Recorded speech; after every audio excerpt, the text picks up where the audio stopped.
So, ayan mga kasari, kakauwi lang namin ni Habi. At syempre, gabi na, nasa 6 na ata. Ayan, so mas kami mga 4:30. Ayan, 6 na kami nakabalik dahil, ayan, medyo maraming namili. At syempre, ngayon is araw ng Thursday. Dapat bukas pa ako mamili. Araw ng Friday, kaya lang may lalakarin kami ni Habi bukas. Kaya ngayon na kami namili. So, ayan, papakita ko sa inyo yung pinamili namin. Konti lang naman mga kasari dahil yung wala lang na naman ulit dito sa aking munting tindahan yung aking binili.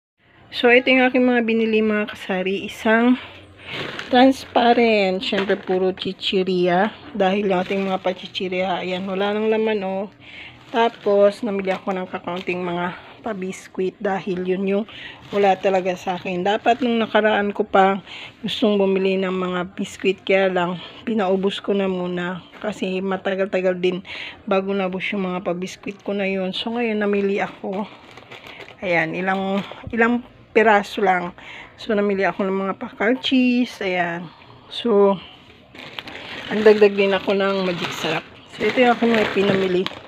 Bukas ko na ito i-display dahil medyo napagod ang kuradang. Napagod ang kuradang. So, ayan yung aking makalat. At ito naman yung aking tinapay. Ito yung aking kinakain mga kasari. Wheat bread. Dahil hindi ako kumakain ng rice. Tapos, meron din juice dito na binili si Habi para kay Junakis. So, ayan.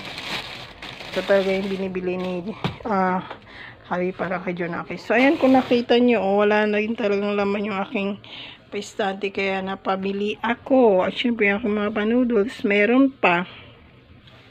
At syempre, saka na ako mamimili ulit kapag naubos na naman yan. So, gano'n lang naman ang ginagawa ko mga kasari kapag naubos na yung aking mga pa-noodles. Saka na ako namimili ulit. So, ayan. Marami tayong gagawin. At yung ating so, ayan, oh. Tapos, ayan, yung inayos-ayos ko, medyo wala tayong liwanag dahil gabi na ngayon. So, ayan yung mga inayos-ayos ko. So, ayan, bukas na natin yan i-display dahil ngayon is gabi na.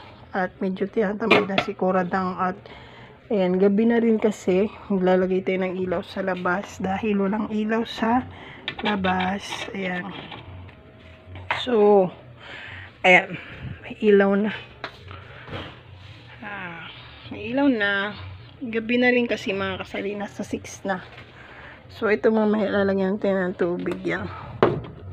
So, ayan. Bukas na natin i-display yung ating ipinamili.